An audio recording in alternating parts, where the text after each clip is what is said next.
So good afternoon to all of you. আজকের এই ভিডিওতে আমি তোমাদের সাথে ভৌতবিজ্ঞানের যে প্রথম চ্যাপ্টার সেটা নিয়ে আলোচনা করব। সো তোমাদের ভৌতবিজ্ঞানের যে প্রথম চ্যাপ্টার আছে পরিবেশের জন্য ভাবনা, এটা নিয়ে আমি আজকের এই ভিডিওতে আলোচনা করব। বেসিক্যালি এখন তোমাদের জীবন বিজ্ঞানের সিরিজ চলছে, ঠিক আছে, এবং আমি তার সাথে সাথে ভৌতবিজ্ঞানের সিরিজটাকেও স্টার্ট করে দিলাম যাতে তোমাদের পরবর্তীকালে কোনো সমস্যার সম্মুখীন না হয়। যেহেতু আমার টার্গেট হচ্ছে মাধ্যমিক 2026, যেহেতু আমার টার্গেট হচ্ছে মাধ্যমিক 2026, তো সেহেতু এখন থেকেই মানে তোমাদের ভৌতবিজ্ঞান এবং তার সাথে জীবন বিজ্ঞান সবকিছুরই ভিডিও আসতে থাকবে এবং ম্যাথমেটিক্সেও আসতে থাকবে, ঠিক আছে। সো বেসিক্যালি আজকে তোমাদের যে প্রথম চ্যাপ্টারটা পড়াবো সেটার নাম হচ্ছে পরিবেশের জন্য ভাবনা। পরিবেশের জন্য ভাবনা। তো যে সমস্ত বন্ধুরা এখন চ্যানেলে নতুন তাদেরকে অবশ্যই বলবো চ্যানেলটিকে সাবস্ক্রাইব করো এই সমস্ত এরকম তোমার হচ্ছে ফ্রিতে ভালো কন্টেন্ট পাওয়ার জন্য।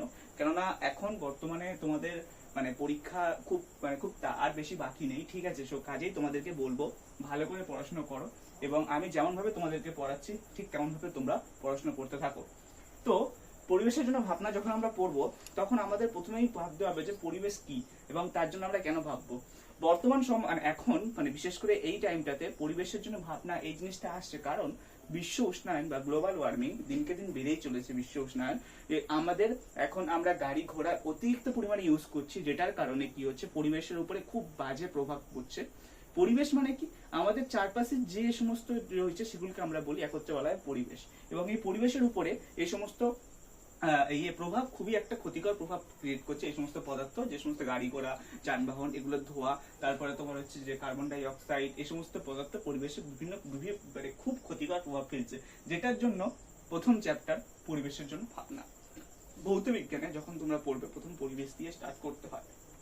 তো যখন পরিবেশের জন্য ভাবনা আমরা পড়বো তখন সবার আগে আসে ভৌত বায়ুমণ্ডল, ঠিক আছে, বায়ুমণ্ডল।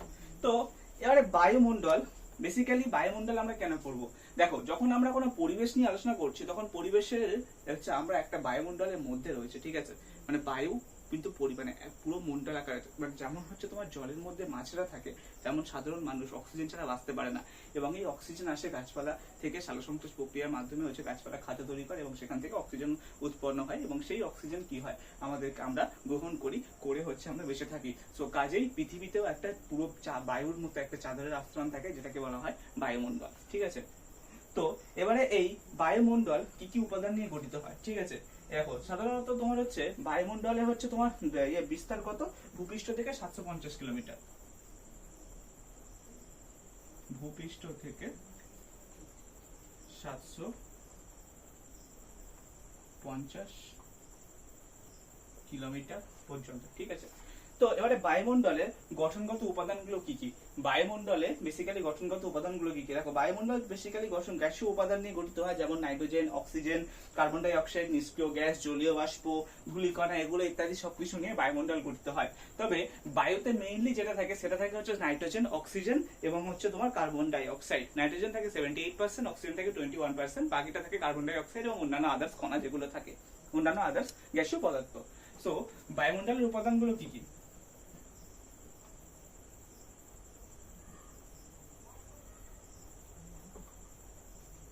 বায়ুমণ্ডলের উপাদান। সো বায়ুমণ্ডলের উপাদান হচ্ছে তোমার প্রথমে হচ্ছে গ্যাসীয় উপাদান, ঠিক আছে।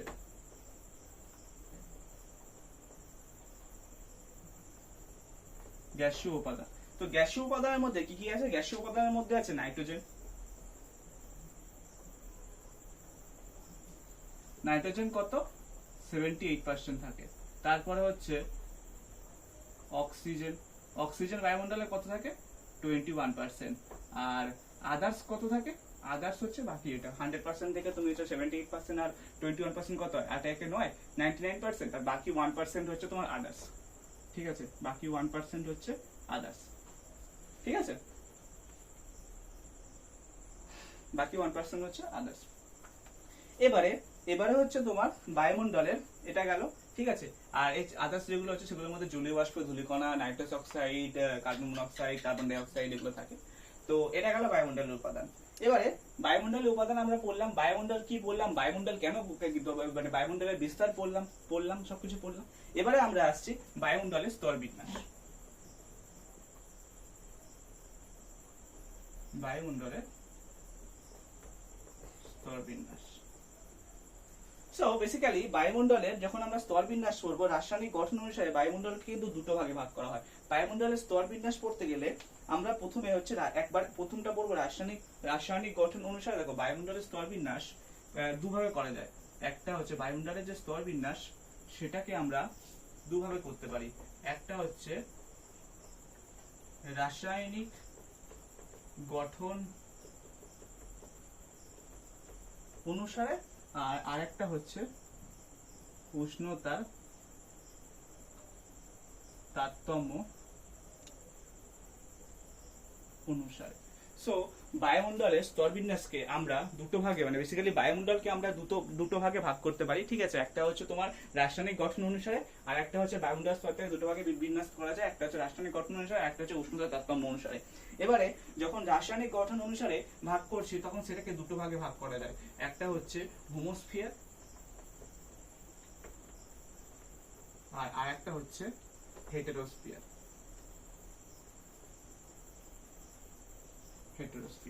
সো প্রথমে আমরা আলোচনা করব রাসায়নিক গঠন অনুসারে বায়ুমণ্ডলের স্তরবিন্যাস। সো কি দুটো ভাগে ভাগ করা যায়, একটা হচ্ছে হোমোস্ফিয়ার আর একটা হচ্ছে হেটেরোস্ফিয়ার। এবার হচ্ছে হোমোস্ফিয়ার কি। হোমোস্ফিয়ার হচ্ছে তোমার, হোমো মানে কি, হোমোস্ফিয়ার কথাটার অর্থ হচ্ছে বায়ুমণ্ডলে গ্যাসীয় উপাদানগুলো যদি সমান অনুপাতে ছড়িয়ে থাকে তাহলে সেই স্তর, মানে সেই স্তরটাকে বলা হয় হোমোস্ফিয়ার। বেসিক্যালি কি বলছে, ভূপৃষ্ঠ থেকে 80 কিলোমিটার পর্যন্ত উচ্চতা পর্যন্ত বায়ু সমসত্ব হয়। সমসত্ব মানে কি, যে বায়ুর সমস্ত উপাদান কিন্তু সমান অনুপাতে ছড়িয়ে থাকে বায়ুর মধ্যে। মানে জলীয় বাষ্প, ওজোন ইত্যাদি গ্যাসের বিভিন্ন জায়গায় বিভিন্ন হতে পারে, কিন্তু এই অঞ্চলকে বলা হয় হোমোস্ফিয়ার বা সমমণ্ডল। হোমোস্ফিয়ার বা সমমণ্ডল। এবারে হেটেরোস্ফিয়ার কি। হেটেরোস্ফিয়ার হচ্ছে 80 কিলোমিটারের পর থেকে বায়ুর বিভিন্ন স্তরে তোমার হচ্ছে বিভিন্ন যে পদার্থগুলো থাকে সেগুলো কিন্তু সমভাবে ছড়িয়ে থাকে না, সেগুলো বিষমভাবে ছড়িয়ে থাকে। তাই জন্য বায়ুমণ্ডলের এই স্তরকে বলা হয় হেটেরোস্ফিয়ার বা বিষম মণ্ডল, ঠিক আছে। এবারে উষ্ণতার তারতম্য অনুসারে বায়ুমণ্ডলকে 5টি ভাগে ভাগ করা যায়। একটা হচ্ছে ট্রোপোস্ফিয়ার, স্ট্র্যাটোস্ফিয়ার, মেসোস্ফিয়ার, থার্মোস্ফিয়ার এবং এক্সোস্ফিয়ার, ঠিক আছে। ট্রোপোস্ফিয়ার,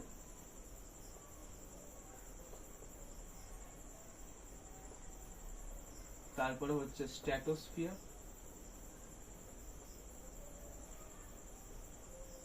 তারপরে হচ্ছে মেসোস্ফিয়ার, তারপরে হচ্ছে থার্মোস্ফিয়ার, তারপরে হচ্ছে এক্সোস্ফিয়ার, ঠিক আছে। ট্রোপোস্ফিয়ার, স্ট্র্যাটোস্ফিয়ার, মেসোস্ফিয়ার, থার্মোস্ফিয়ার এবং এক্সোস্ফিয়ার। তো এবারে আমি আলোচনা করব ট্রোপোস্ফিয়ার সম্পর্কে। ট্রোপোস্ফিয়ার হচ্ছে তোমার ভূপৃষ্ঠ সব থেকে নিচের স্তর, ঠিক আছে।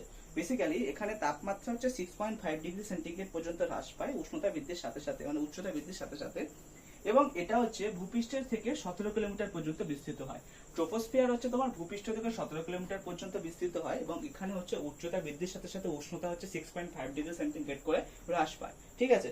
এবারে এই অঞ্চলে বায়ুর পরিচলন, স্রোত, অনুভূমিক প্রবাহ সমস্ত কিছু লক্ষ্য করা যায়। এই অঞ্চলে বজ্রপাত এছাড়া বৃষ্টি সবকিছু কিন্তু এই অঞ্চলেই হয়, ট্রোপোস্ফিয়ার অঞ্চলে, ঠিক আছে। তাই জন্য ট্রোপোস্ফিয়ারকে বলা হয় ক্ষুব্ধ মণ্ডল, ঠিক আছে। এবারে ট্রোপোস্ফিয়ারের উপরের অংশ বরাবর, অঞ্চল থেকে অঞ্চল, ট্রোপোস্ফিয়ারের উপরের অংশ এবং স্ট্র্যাটোস্ফিয়ারের ঠিক নিচের অংশ যে অংশ থাকে সেটাকে বলা হয় ট্রোপোপজ, ঠিক আছে। ট্রোপোপজ বলা হয়। আর হচ্ছে তোমার এবারে হচ্ছে তোমার ট্রোপোস্ফিয়ার গেল। এবারে ট্রোপোস্ফিয়ারে কি হয়, উচ্চতা বৃদ্ধির সাথে সাথে উষ্ণতা হ্রাস পায়। তো সবকিছু একটা গুচ্ছভাবে লিখে দিচ্ছে, ঠিক আছে, ট্রোপোস্ফিয়ার সম্পর্কে। Just 1 minute.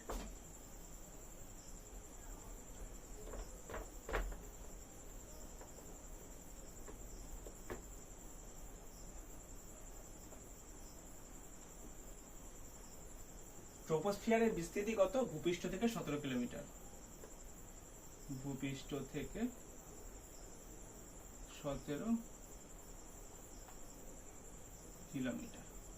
আচ্ছা, তো এখানে কি হয়, এখানে হচ্ছে উচ্চতা বৃদ্ধির সাথে সাথে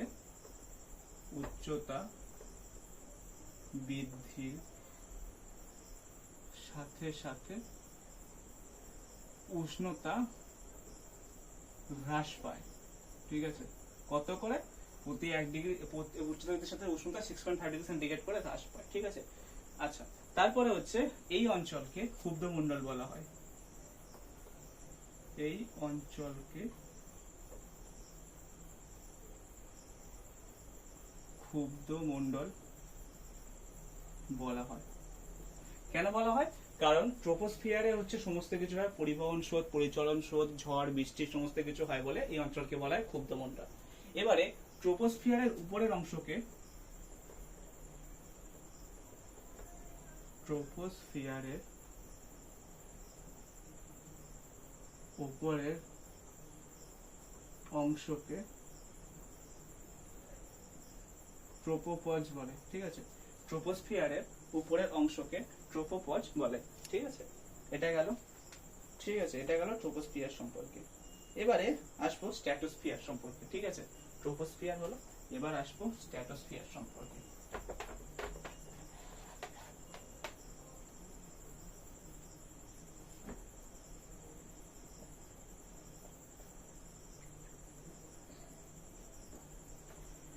ট্রোপোস্ফিয়ারের পরের অংশ বায়ুমণ্ডলে, মানে ট্রোপোস্ফিয়ারের পরের অংশ যেটা 50 কিলোমিটার পর্যন্ত থাকে সেটা হচ্ছে তোমার স্ট্র্যাটোস্ফিয়ার। এবারে এই স্ট্র্যাটোস্ফিয়ারে কি হয়, উচ্চতা বৃদ্ধির সাথে সাথে উষ্ণতা বৃদ্ধি পায়। ঠিক আছে, ট্রোপোস্ফিয়ারে কি হচ্ছিল, উচ্চতা বৃদ্ধির সাথে সাথে উষ্ণতা হ্রাস পাচ্ছিল, কিন্তু স্ট্র্যাটোস্ফিয়ারে কি হয়, উচ্চতা বৃদ্ধির সাথে সাথে উষ্ণতা বৃদ্ধি পায়। ঠিক আছে, এবারে এই স্ট্র্যাটোস্ফিয়ারে কোন রকম পরিচলন স্রোত হয় না। ঠিক আছে, কারণ তাই জন্য এই স্ট্র্যাটোস্ফিয়ারকে বলা হয় শান্ত মণ্ডল। ঠিক আছে, এই স্ট্র্যাটোস্ফিয়ার দিয়ে জেট প্লেন চলাচল করে। ওকে, তো এটা গেল। আর এই স্ট্র্যাটোস্ফিয়ারের উপরের সীমানা বরাবর অঞ্চলকে বলা হয় স্ট্র্যাটোপজ। তো এটা কি, প্রথমে আমি আলোচনা করব ভূপৃষ্ঠ থেকে বিস্তার, মানে ট্রোপোস্ফিয়ারের পরে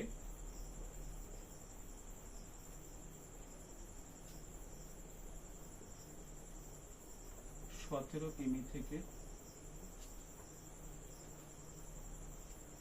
50 কিমি পর্যন্ত স্ট্র্যাটোস্ফিয়ারের বিস্তার। এখানে উচ্চতা বৃদ্ধির সাথে সাথে উষ্ণতা বৃদ্ধি পায়। তো বেসিক্যালি কি হচ্ছিল, ট্রোপোস্ফিয়ারের ক্ষেত্রে উচ্চতা বৃদ্ধির সাথে সাথে উষ্ণতা হ্রাস পাচ্ছিল, কিন্তু স্ট্র্যাটোস্ফিয়ারে উচ্চতা বৃদ্ধির সাথে সাথে উষ্ণতা বৃদ্ধি পায়। আর এই অঞ্চলকে, এই স্তরকে শান্ত মণ্ডল বলে। স্ট্র্যাটোস্ফিয়ারকে শান্ত মণ্ডল বলে কারণ স্ট্র্যাটোস্ফিয়ারে হচ্ছে তোমার কোনো রকম ঝড় বৃষ্টি বা পরিচলন স্রোত কিছু হয় না।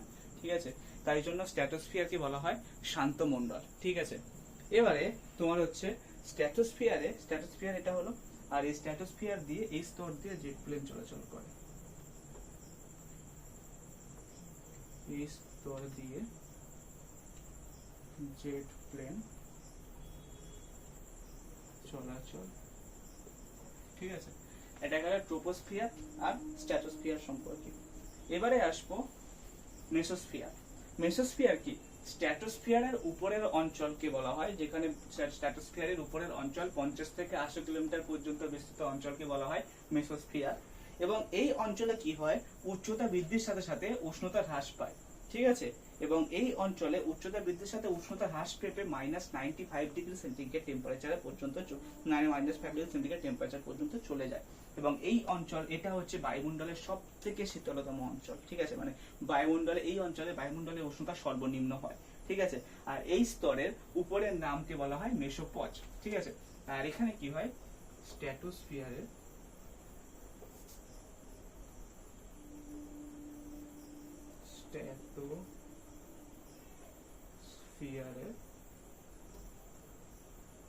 উপরের স্তরকে স্ট্র্যাটোপজ বলে। ঠিক আছে, এবারে আমি আলোচনা করব মেসোস্ফিয়ার সম্পর্কে লিখব। তো তার আগে বোর্ডটা একটু মুছে নিই। তো এখন অবধি আমরা কি কি বললাম, বায়ুমণ্ডল কি, বায়ুমণ্ডলের হচ্ছে তোমার রাসায়নিক উপাদান পড়লাম, তারপরে হচ্ছে বায়ুমণ্ডলের স্তর বিন্যাস। প্রথমে পড়লাম হচ্ছে তোমার রাসায়নিক গঠন অনুসারে স্তর বিন্যাস, তারপরে পড়লাম উষ্ণতা তারতম্য অনুসারে স্তর বিন্যাস। উষ্ণতা তারতম্য রাসায়নিক গঠন অনুসারে স্তর বিন্যাসে কি পড়লাম? রাসায়নিক গঠন অনুসারে স্তর বিন্যাসে প্রথম পড়লাম হচ্ছে হোমোস্ফিয়ার, তারপরে পড়লাম হেটেরোস্ফিয়ার। এবার উষ্ণতা তারতম্য অনুসারে প্রথমে কি পড়লাম? প্রথমে পড়লাম হচ্ছে স্ট্র্যাটোস্ফিয়ার, ট্রোপোস্ফিয়ার, তারপরে পড়লাম স্ট্র্যাটোস্ফিয়ার, এখন পড়ছি মেসোস্ফিয়ার।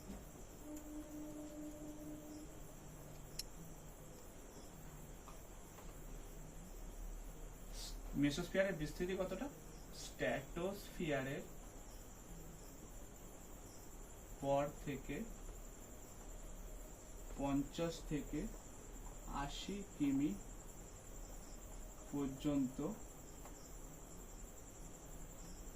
অঞ্চলকে মেসোস্ফিয়ার বলে। এই অঞ্চলে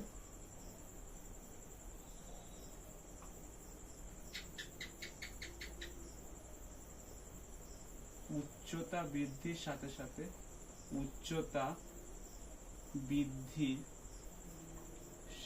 সাথে উষ্ণতা হ্রাস পায় এবং এই অঞ্চলে বায়ুমণ্ডলের উষ্ণতা সর্বনিম্ন হয়, যা প্রায় -95 ডিগ্রি সেন্টিগ্রেড। ঠিক আছে, তো এই অঞ্চলে যেহেতু বায়ু সর্বনিম্ন উষ্ণতা দেখা যায়, আর এই স্তরের উপরের সীমানাকে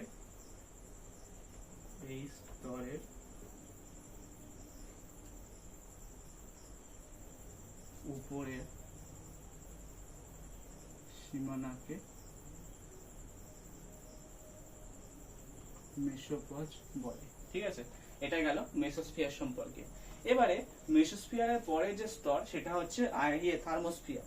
মেসোস্ফিয়ারের ঠিক উপরে থার্মোস্ফিয়ার থাকে প্রায় 85 কিলোমিটার থেকে 450 কিলোমিটার পর্যন্ত, এবং এই স্তরে কি হয়? উচ্চতা বৃদ্ধির সাথে সাথে উষ্ণতা খুব তাড়াতাড়ি বৃদ্ধি পায়।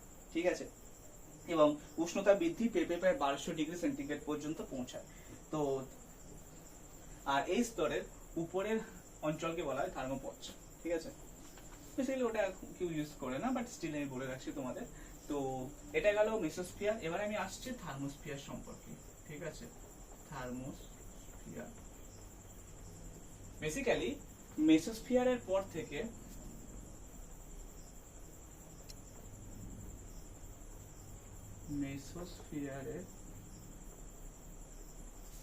পর থেকে 80 থেকে 450 কিমি পর্যন্ত এই স্তর বিস্তৃত। ঠিক আছে, আর এই অঞ্চলে উচ্চতা বৃদ্ধির সাথে সাথে উষ্ণতা বৃদ্ধি পায়, আর উষ্ণতা বৃদ্ধি পেয়ে প্রায় 1200 ডিগ্রি সেন্টিগ্রেড পর্যন্ত হয়। আর এই স্তরে তোমার হচ্ছে মেরুজ্যোতি বা আরোরা এই সমস্ত দেখা যায় বলে এই স্তরকে বলা হয় আয়নোস্ফিয়ার। ঠিক আছে, আর তারপরে হচ্ছে তোমার এটা গেল ট্রোপোস্ফিয়ার নিয়ে আলোচনা করলাম, স্ট্র্যাটোস্ফিয়ার নিয়ে আলোচনা করলাম, মেসোস্ফিয়ার নিয়ে আলোচনা করলাম, থার্মোস্ফিয়ার নিয়ে আলোচনা করলাম।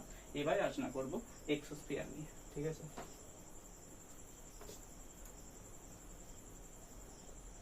এবারে আলোচনা করব এক্সোস্ফিয়ার নিয়ে।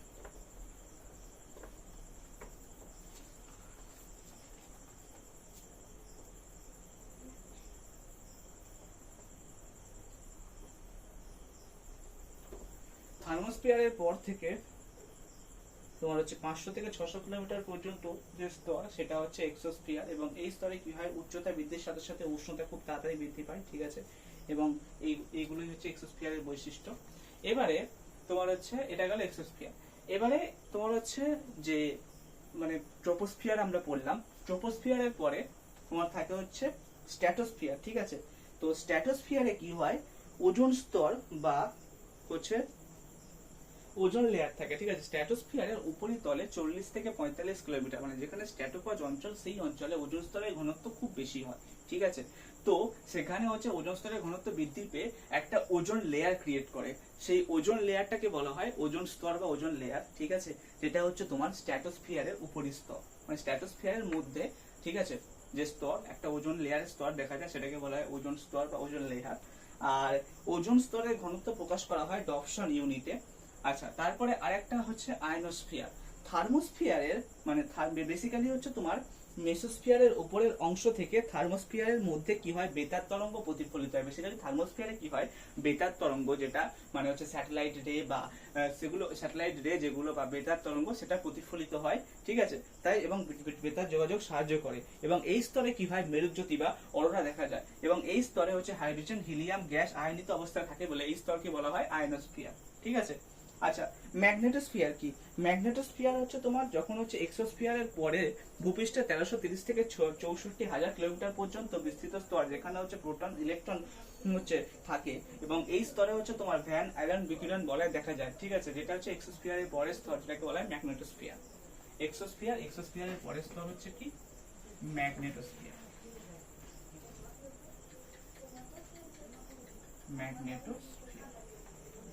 বেসিক্যালি আমরা বায়ুমণ্ডলে উষ্ণতা তারতম্য অনুসারে 5টা স্তর ধরি, troposphere, stratosphere, mesosphere, thermosphere, exosphere. তারপরে আরো একটা পার্ট মানে আরো একটা স্তর ধরা হয়, সেটা হচ্ছে ম্যাগনেটোস্ফিয়ার, ঠিক আছে। কিছু কিছু বইতে থাকে এটা, কিছু কিছু বইতে থাকে না, তবে এখন বেশিরভাগ ক্ষেত্রে বইগুলোতে থাকে, ঠিক আছে, ম্যাগনেটোস্ফিয়ার। তো এবারে ট্রোপোস্ফিয়ার যখন আলোচনা করছি, ট্রোপোস্ফিয়ারে কি হয়, ট্রোপোস্ফিয়ার হচ্ছে বায়ুমণ্ডলে হচ্ছে 16 কিলোমিটার পর্যন্ত বিস্তৃত হয়, বা 15-17 কিলোমিটার পর্যন্ত বিস্তৃত হয় ভূপৃষ্ঠ থেকে, এবং এই অঞ্চলে কি হয়, উচ্চতা বৃদ্ধির সাথে সাথে হচ্ছে উষ্ণতা বৃদ্ধি পায়, এবং এই উচ্চতা বৃদ্ধির সাথে সাথে উষ্ণতা হ্রাস পায়, এবং এই অঞ্চলকে ক্ষুব্ধমণ্ডল বলা হয়। কেন ক্ষুব্ধমণ্ডল বলা হয়? কারণ এই অঞ্চলে হচ্ছে তোমার ঝড়, তারপরে হচ্ছে তোমার বজ্রপাত, বিদ্যুৎ, এগুলো সবকিছু চমকায়, ঠিক আছে। তারপরে হচ্ছে তোমার বিভিন্ন রকম আরো পরিচালন স্রোত, পরিবহন স্রোত, এগুলো দেখা যায়, তাই জন্য এই অঞ্চলকে বলা হয় ক্ষুব্ধমণ্ডল, ঠিক আছে। আর এই ট্রোপোস্ফিয়ারের উপরের অঞ্চলকে বলা হয় ট্রোপোপজ। এবারে ট্রোপোস্ফিয়ার নিয়ে আলোচনা করার পরে আমরা আসছি স্ট্র্যাটোস্ফিয়ারে। স্ট্র্যাটোস্ফিয়ার হচ্ছে বায়ুমণ্ডলের 17 থেকে হচ্ছে তোমার 50 কিলোমিটার পর্যন্ত বিস্তৃত স্তর, এবং এই অঞ্চলে কি হয়, উচ্চতা বৃদ্ধির সাথে সাথে উষ্ণতা হ্রাস পায়, এবং এই অঞ্চলকে শান্তমণ্ডল বলা হয়, কারণ এই অঞ্চলে হচ্ছে তোমার কোনো ঝড় বৃষ্টি হয় না, কিছু হয় না, ঠিক আছে। আর এই অঞ্চলের মধ্যে দিয়ে জেট প্লেন চলাচল করে। এবারে এই স্ট্র্যাটোস্ফিয়ারের 45 থেকে 50 কিলোমিটার পর্যন্ত বিস্তৃত অঞ্চলে ওজোন স্তরের ঘনত্ব দেখা যায়, এবং ওজোন স্তরের ঘনত্ব, ওজোন স্তরগুলো একটি লেয়ারের মতো লেয়ার গঠন করে পরপর, মানে একে অপরের সাথে সমন্বিত হয়ে ওজোন স্তর একটি ওজোন স্তরের লেয়ার গঠন করে, যেটাকে বলা হয় ওজোনোস্ফিয়ার। আর এরপরে আসছে মেসোস্ফিয়ার। এই থার্মোস্ফিয়ার, যে স্ট্র্যাটোস্ফিয়ার, ট্রোপোস্ফিয়ার, স্ট্র্যাটোস্ফিয়ারের পরে ভূপৃষ্ঠের তোমার হচ্ছে 50 থেকে তোমার হচ্ছে 80 কিলোমিটার পর্যন্ত বিস্তৃত স্তর হচ্ছে তোমার মেসোস্ফিয়ার। এবারে এই মেসোস্ফিয়ারে কি হয়, উচ্চতা বৃদ্ধির সাথে সাথে উষ্ণতা হ্রাস পায়। মানে ট্রোপোস্ফিয়ারের ক্ষেত্রে উচ্চতা বৃদ্ধির সাথে সাথে উষ্ণতা হ্রাস পাচ্ছিল, স্ট্র্যাটোস্ফিয়ারে উচ্চতা বৃদ্ধির সাথে সাথে উষ্ণতা বৃদ্ধি পাচ্ছিল, আর তারপর মেসোস্ফিয়ারে উচ্চতা বৃদ্ধির সাথে সাথে উষ্ণতা হ্রাস পায়, এবং উষ্ণতা এতটাই হ্রাস পায় যে -97 ডিগ্রি সেন্টিগ্রেড পর্যন্ত চলে যায়। যার ফলে কি হয়, এই অঞ্চলে হচ্ছে তোমার এই অঞ্চলে হচ্ছে মানে বায়ুমণ্ডল সব থেকে সর্বনিম্ন হচ্ছে তাপমাত্রা এই অঞ্চলে দেখা যায়, ঠিক আছে। আর এই মেসোস্ফিয়ারের উপরের স্তরকে বলা হয় মেসোপজ। এরপরে আসছে থার্মোস্ফিয়ার। মেসোস্ফিয়ারের পরে থেকে হচ্ছে 80 কিলোমিটার থেকে 450 কিলোমিটার পর্যন্ত বিস্তৃত স্তর হচ্ছে থার্মোস্ফিয়ার, এবং এই থার্মোস্ফিয়ারে মেরুজ্যোতি বা অরোরা সৃষ্টি হয়। তাছাড়া এই থার্মোস্ফিয়ারে হাইড্রোজেন, হিলিয়াম প্রভৃতি আয়ন মানে গ্যাস আয়নীয় অবস্থায় থাকে, এবং এই অঞ্চলে থেকে কি হয়, বেতার তরঙ্গ প্রতিফলিত হয়ে যোগাযোগ মানে বেতার যোগাযোগ মাধ্যম গড়ে ওঠে, তাই জন্য এই স্তরকে অপর নাম হচ্ছে এই স্তরকে আয়নোস্ফিয়ারও বলা হয়, ঠিক আছে। এটা গেল থার্মোস্ফিয়ার। আর এই থার্মোস্ফিয়ারে কি হয়, উচ্চতা বৃদ্ধির সাথে সাথে উষ্ণতা খুব তাড়াতাড়ি বৃদ্ধি পেয়ে প্রায় 1200 ডিগ্রি সেন্টিগ্রেড পর্যন্ত হয়। এবং এরপরে আসছে এক্সোস্ফিয়ার।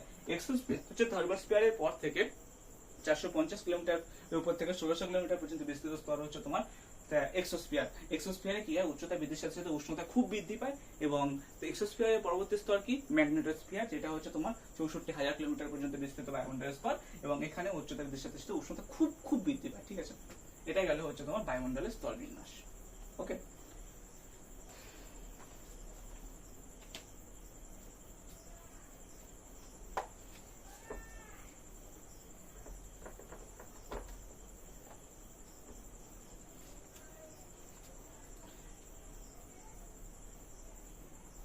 আচ্ছা, এবারে আসি ওজোন স্তর। ওজোন স্তর তো বেসিক্যালি কি হচ্ছে, ভূপৃষ্ঠ থেকে 40 থেকে 45 কিলোমিটার বিস্তৃত উচ্চতা পর্যন্ত যে স্ট্র্যাটোস্ফিয়ারের অঞ্চলে কি হয়, ওজোন স্তর সৃষ্টি হয়। এবারে এই ওজোন স্তর কিভাবে সৃষ্টি হয়? অক্সিজেন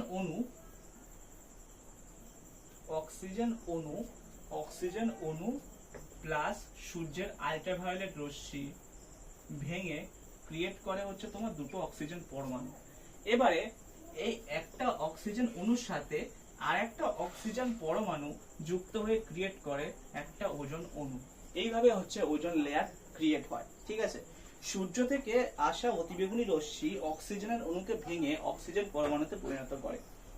একটি অক্সিজেন অণুর সাথে একটি অক্সিজেন পরমাণু যুক্ত হয়ে একটি ওজোন অণু গঠন করে এবং এই অতিবেগুনি রশ্মি অস্থায়ী ওজোন অণুকে ভেঙে আবার অক্সিজেন অণু এবং অক্সিজেন পরমাণু উৎপন্ন করে এবং এইভাবে ওজোন স্তরের ধ্বংস এবং সৃষ্টি O3 to O2 লেয়ার মানে চক্রটা তৈরি হতে থাকে। এটা হচ্ছে ওজোন স্তর।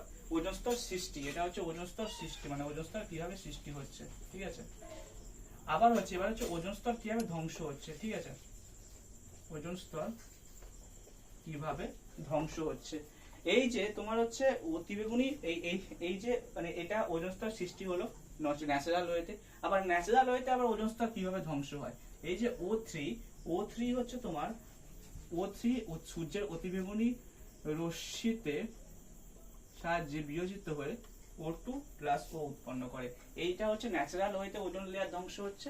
এবারে আচ্ছা, এছাড়াও কি হচ্ছে, বায়ুতে প্রচুর পরিমাণে ক্লোরোফ্লোরোকার্বন, নাইট্রাস অক্সাইড, কার্বন টেট্রাফ্লোরাইড এই সমস্ত পদার্থ থাকার জন্য কি হয়, ওজোন লেয়ার ধ্বংস হয় এবং এর ফলে ওজোন গহ্বর সৃষ্টি হয়। এবার কিভাবে ক্লোরোফ্লোরোকার্বন তোমার হচ্ছে বায়ুমণ্ডলের ওজোন স্তরকে ধ্বংস করছে সেটা নিয়ে আলোচনা করব। ঠিক আছে, এটা গেল ন্যাচারাল ওয়েতে কিভাবে ওজোন স্তর সৃষ্টি হচ্ছে স্বাভাবিক প্রকৃতির নিয়মে এবং কিভাবে ওজোন স্তর ধ্বংস হচ্ছে। এবার আসছি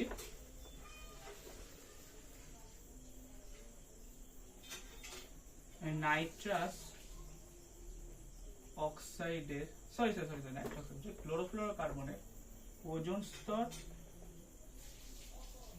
ধ্বংসে ক্লোরোফ্লোরোকার্বনের ভূমিকা। ঠিক আছে, এটা একটা বড় কোশ্চেন পড়ে 3 নম্বরে। তো বেসিক্যালি ওজোন স্তরে ক্লোরোফ্লোরোকার্বন কিভাবে ওজোন স্তরকে ধ্বংস করছে। ক্লোরোফ্লোরোকার্বনের সংকেত কি, CFCl3।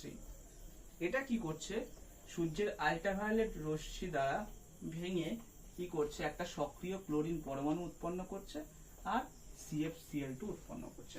ঠিক আছে, এবারে এই যে সক্রিয় ক্লোরিন পরমাণু এটা কি করছে, ওজোন অণুর সাথে বিয়োজিত মানে ওজোন অণুর সাথে বিক্রিয়া করে কি করছে, ClO প্লাস অক্সিজেন অণু উৎপন্ন করছে।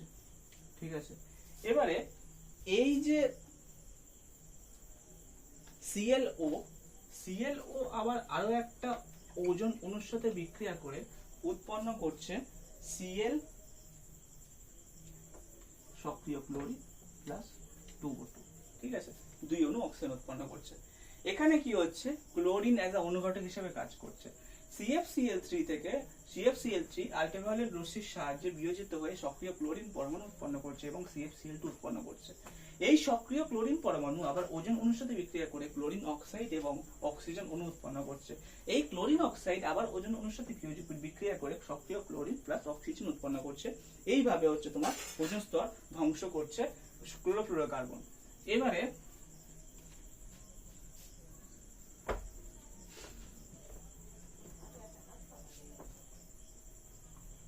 ওজোন স্তর ধ্বংসে নাইট্রাস অক্সাইডের ভূমিকা। নাইট্রাস অক্সাইডের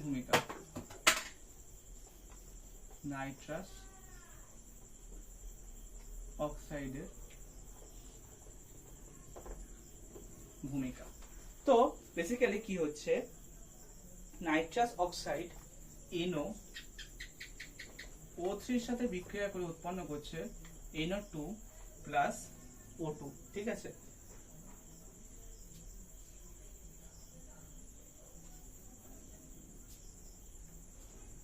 এইভাবে হচ্ছে তোমার মানে বিক্রিয়া মানে এইভাবে হচ্ছে তোমার মানে ওজোন স্তর ধ্বংস হচ্ছে নাইট্রাস অক্সাইডের প্রভাবে। আবার নাইট্রোজেন ডাই অক্সাইড পর্যন্ত অক্সিজেন অণুর সাথে বিক্রিয়া করে উৎপন্ন করে NO+O2, ঠিক আছে। এভাবেও তোমার হচ্ছে NO+O2 সরি NO2+O থেকে হচ্ছে NO+O2 উৎপন্ন হচ্ছে, এইভাবে হচ্ছে তোমার ওজোন স্তরকে ধ্বংস করছে, ঠিক আছে। এবারে এইভাবে হচ্ছে তোমার মানে বেসিক্যালি ওজোন স্তর ধ্বংসে কি হয়, ক্লোরোফ্লোরোকার্বন এবং নাইট্রাস অক্সাইড ওজোন স্তর ধ্বংস করছে, সেটা আমি আলোচনা করলাম। এবারে ওজোন স্তর ধ্বংসের ক্ষতিকর প্রভাব। ওজোন স্তর ধ্বংসের ক্ষতিকর প্রভাব, ঠিক আছে। দেখো ওজোন স্তর, ওজোন কি করছে, ওজোন হচ্ছে সূর্য থেকে আগত অতিবেগুনি রশ্মি সেটাকে শোষণ করে নেয়, ঠিক আছে। এবং এর ফলে কি হয়, ত্বকে ক্যান্সার হওয়ার সম্ভাবনা কমে যায়, ঠিক আছে। তো এবারে ওজোন স্তর ধ্বংসের ক্ষতিকর প্রভাবগুলো কি কি। ফার্স্ট অফ অল হচ্ছে কি হচ্ছে, পৃথিবীর উষ্ণতা বৃদ্ধি পাচ্ছে, ঠিক আছে। ওজোন স্তর ধ্বংসের ফলে কি হচ্ছে, পৃথিবীর উষ্ণতা বৃদ্ধি পায়। এবারে সেকেন্ড রিজন কি, সেকেন্ড রিজন হচ্ছে তোমার চামড়ার ক্যান্সার উৎপন্ন, চামড়ায় ক্যান্সার হচ্ছে। থার্ড রিজন কি, উদ্ভিদের ক্ষতি হচ্ছে অতিবেগুনি রশ্মির প্রভাবে, সালোক সংশ্লেষ প্রক্রিয়া ব্যাহত হচ্ছে, ঠিক আছে। এবারে হচ্ছে তোমার গ্রিন হাউস এফেক্ট বা বিশ্ব উষ্ণায়ন নিয়ে আলোচনা করব, ঠিক আছে।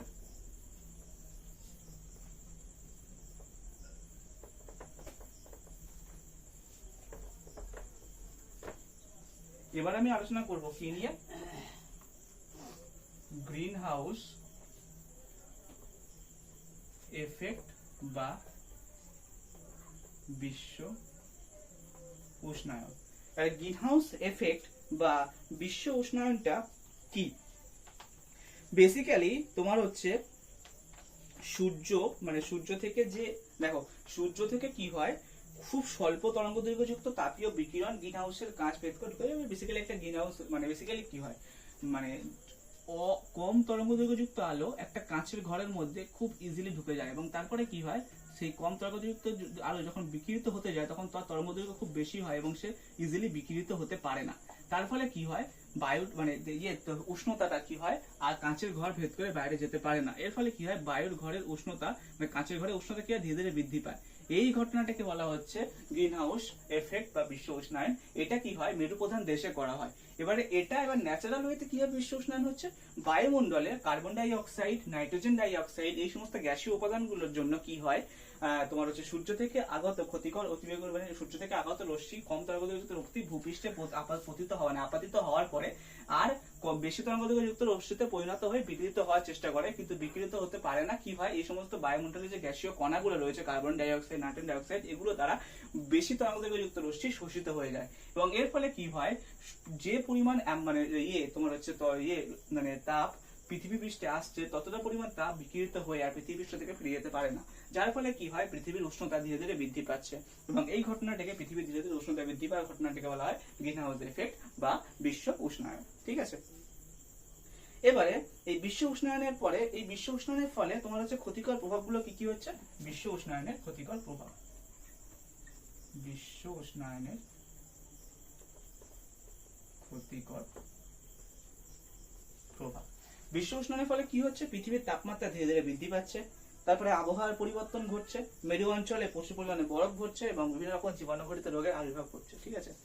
এবার এই বিশ্ব উষ্ণায়ন কমানোর উপায়গুলো কি কি, এই যে carbon die oxide, nitrogen die oxide এইগুলো হচ্ছে কি যে উৎপন্ন হচ্ছে, সেটা সোর্স কি, জীবাশ্ম জ্বালানি। জীবাশ্ম জ্বালানি ব্যবহার কম করতে হবে। তারপরে কি, যেগুলো হচ্ছে পুনর্নবীকরণযোগ্য শক্তি মানে যেগুলোকে পুনরায় উৎপন্ন করা যায়, যেমন সৌরশক্তি, আলো শক্তি, বায়ু শক্তি, এগুলোর উৎপাদন বাড়াতে হবে এবং এগুলোকে ইউজ করতে হবে। তারপরে কি হচ্ছে, ক্লোরোফ্লোরোকার্বন গ্যাসের পরিমাণ কমাতে হবে। আচ্ছা, মানে ওজোন স্তরের ধ্বংস করাটাকে রোধ করতে হবে, ঠিক আছে। এবার হচ্ছে তোমার স্থিতিশীল উন্নয়ন। এবার হচ্ছে তোমার কি, হ্যাঁ এবার হচ্ছে তোমার তাপন মূল্য কি। এবারে জ্বালানির তাপন মূল্য কি, তাপন মূল্য হচ্ছে তোমার 1 গ্রাম পরিমাণ কোনো জ্বালানি অক্সিজেনের সম্পূর্ণ দহনের ফলে যে তাপ উৎপন্ন হয় তাকে সেই জ্বালানির তাপন মূল্য বলা হয়। তো যখন আমরা বিশ্ব উষ্ণায়ন, গ্লোবাল ওয়ার্মিং গুলো সবকিছু পড়লাম, এবারে আমরা হচ্ছে শক্তি নিয়ে আলোচনা করব, শক্তির যথাযথ ব্যবহার। তো শক্তির যথাযথ ব্যবহার যখন আলোচনা করব তখন আমাদের ফার্স্ট পয়েন্ট আসছে শক্তি। এবারে শক্তির যথাযথ ব্যবহার যখন আলোচনা করবো তখন হচ্ছে তোমার শক্তি দুই ভাবে ব্যবহার করা যেতে পারে। এবারে হচ্ছে তোমার যেটা হচ্ছে তোমার জ্বালানি হিসাবে ইউজ করা যায় শক্তিকে। এবার জ্বালানি হিসাবে যখন ইউজ করব তখন একটা টার্ম আসে তাপন মূল্য। এবার এই তাপন মূল্যটা কি, 1 গ্রাম পরিমাণ কোনো জ্বালানি অক্সিজেনের সম্পূর্ণ দহনে যে পরিমাণ তাপ উৎপন্ন করে তাকে সেই জ্বালানি তাপন মূল্য বলা হয়। এবারে আমরা পড়ব স্থিতিশীল উন্নয়ন নিয়ে, ঠিক আছে? স্থিতিশীল উন্নয়ন। এবার এই স্থিতিশীল উন্নয়নটা কি? বেসিক্যালি স্থিতিশীল উন্নয়ন হলো সেই উন্নয়ন যা বর্তমান প্রজন্মের প্রয়োজন মেটায় এবং ভবিষ্যৎ প্রজন্মের প্রয়োজন মেটানোর সামর্থ্যের সাথে আপোষ না করে, এবং এর ফলে কি হয়, পৃথিবীর প্রাকৃতিক উৎসের সীমার মধ্যে থাকে বর্তমান ও ভবিষ্যতের পরিবেশগত, অর্থনৈতিক, সামাজিক উন্নতি ঘটে। স্থিতিশীল উন্নয়ন বলতে বর্তমান সমাজের কথা ভেবে আমরা যে উন্নয়নটা করছি, মানে দেখো বর্তমানে কি হচ্ছে, বর্তমানে জীবাশ্ম জ্বালানি ব্যবহারের ফলে পরিবেশের উষ্ণতা বৃদ্ধি পাচ্ছে এবং পরিবেশ দূষণ ঘটছে। তার ফলে আমরা কি করছি, যেগুলো হচ্ছে পুনর্নবীকরণযোগ্য শক্তি, এই সমস্ত শক্তিগুলো, এগুলো কিন্তু নবীকরণযোগ্য শক্তি নয়, ঠিক আছে, অনবীকরণযোগ্য শক্তি। এই অনবীকরণযোগ্য শক্তিগুলো কি হচ্ছে, বায়ুমণ্ডলে দূষণ ঘটাচ্ছে। তো এর ফলে কি হচ্ছে, যাতে বায়ুমণ্ডলের দূষণটাকে প্রতিরোধ করার জন্য আমরা কি করছি, পুনর্নবীকরণযোগ্য শক্তি ইউজ করছি, যাতে পরিবেশ দূষণ না ঘটে। তো এই ইউজ করে ভবিষ্যতের চাহিদা মেটাচ্ছি এবং ভবিষ্যতের জন্য এইগুলোকে এই তোমার হচ্ছে অনবীকরণযোগ্য শক্তিকে সঞ্চয় করে রাখছি। এই যে উন্নয়ন, এটাকে বলা হয় স্থিতিশীল উন্নয়ন, ঠিক আছে? এবারে হচ্ছে তোমার বিকল্প বা অপ্রচলিত শক্তির উৎসগুলো কি কি? এগুলো হচ্ছে প্রচলিত শক্তি, হচ্ছে জীবাশ্ম জ্বালানি, কাঠ, কয়লা, পেট্রোল, ডিজেল, এগুলো প্রচলিত শক্তি বা অনবীকরণযোগ্য শক্তি। এবার হচ্ছে তোমার অপ্রচলিত শক্তি বা পুনর্নবীকরণ যোগ্য শক্তি। অপ্রচলিত শক্তি বা পুনর্নবীকরণযোগ্য শক্তি কি, যে সমস্ত শক্তির উৎসকে পুনরায় মানে উৎপন্ন করা যায় সেই সমস্ত শক্তিকে বলা হয় পুনর্নবীকরণযোগ্য শক্তি বা অপ্রচলিত শক্তি। যেমন সৌরশক্তি, বায়ু শক্তি, তাপ শক্তি, জোয়ার ভাটা শক্তি, বায়োমাস শক্তি, এগুলো, ঠিক আছে? তো এবারে হচ্ছে সৌরশক্তি আমরা কিভাবে উৎপন্ন করব? সূর্য থেকে আসা তাপকে সৌরকোষে ইউজ করে সেখান থেকে আমরা সৌরশক্তি উৎপন্ন করব। এবারে বায়ুশক্তি কি? বায়ুশক্তি হচ্ছে তোমার এই যে তোমার হচ্ছে বায়ু, সূর্যের তাপে ভূপৃষ্ঠ বিভিন্ন মানে অঞ্চলে বায়ু প্রবাহ হয়। এবার এই বায়ু প্রবাহের গতিশক্তিকে আটকে রেখে আমরা সেখান থেকে হচ্ছে তোমার টারবাইন ঘুরিয়ে বিদ্যুৎ উৎপন্ন করতে পারি, ঠিক আছে? এটা হচ্ছে একটা ওয়ান কাইন্ড অফ অপ্রচলিত শক্তি। আচ্ছা, এরপরে হচ্ছে তোমার কি আছে, এরপরে এটা গেল। এবার এরপরে আছে তোমার হচ্ছে জোয়ার ভাটা শক্তি। জোয়ার ভাটা শক্তিকে কাজে লাগিয়েও আমরা বিদ্যুৎ উৎপন্ন করতে পারি। তারপরে ভূতাপ শক্তিকে কাজে লাগিয়েও আমরা বিদ্যুৎ উৎপন্ন করতে পারি। এবারে বায়োমাস শক্তি বা বায়োফুয়েল। দেখো বায়োফুয়েলটা কি, উদ্ভিদ দেহের মৃত অংশ বা প্রাণী দেহের যে বর্জ্য পদার্থ সেগুলোকে যদি আমরা জমিয়ে রাখি সেটাকে বলা হয় বায়োমাস। এবারে এই বায়োমাসকে হচ্ছে তোমার জ্বালানি হিসাবে ইউজ করা যায়, ঠিক আছে? বায়োমাস থেকে যে ফুয়েল মানে বায়োমাস থেকে যে জ্বালানি উৎপন্ন হয় সেটাকে বলা হয় বায়োফুয়েল, ঠিক আছে? এবারে এটা বায়োফুয়েলটা হচ্ছে তোমার বায়োফুয়েল বা বায়োডিজেল, এটা হচ্ছে তোমার পুনর্নবীকরণযোগ্য শক্তি, যেটা অল্টারনেটিভ শক্তি হিসাবে ইউজ হয়, ঠিক আছে?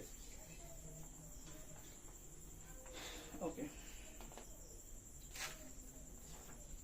এবারে একটা পয়েন্ট আছে, সেটা হচ্ছে তোমার কয়লা খনির মিথেন বা কোলবেট মিথেন কি? কয়লা খনির মিথেন বা কোলবেট মিথেন হচ্ছে তোমার কয়লা খনি থেকে উৎপন্ন এক প্রকার প্রাকৃতিক গ্যাস, যা কয়লার উপরের একটি পাতলা স্তর রূপে থাকে। আর কয়লা খনির মিথেনের মধ্যে খুব অল্প পরিমাণে বিউটেন থাকে এবং কার্বন ডাই অক্সাইড থাকে, ঠিক আছে? আর একে শক্তির উৎস রূপে ব্যবহার করলে শক্তির প্রয়োজন কিছুটা হলেও মেটে। এবারে মিথেন হাইড্রেটকে বলা হয় ফায়ার আইস। বেসিক্যালি কি হয়, নির্দিষ্ট মানের উষ্ণতা ও চাপে জলের অণুগুলো খাঁচার মতো গঠন তৈরি করে এবং তার মধ্যে মিথেনের অণুগুলো থাকে। আর মিথেন হাইড্রেটের সংকেতটা কি? মিথেন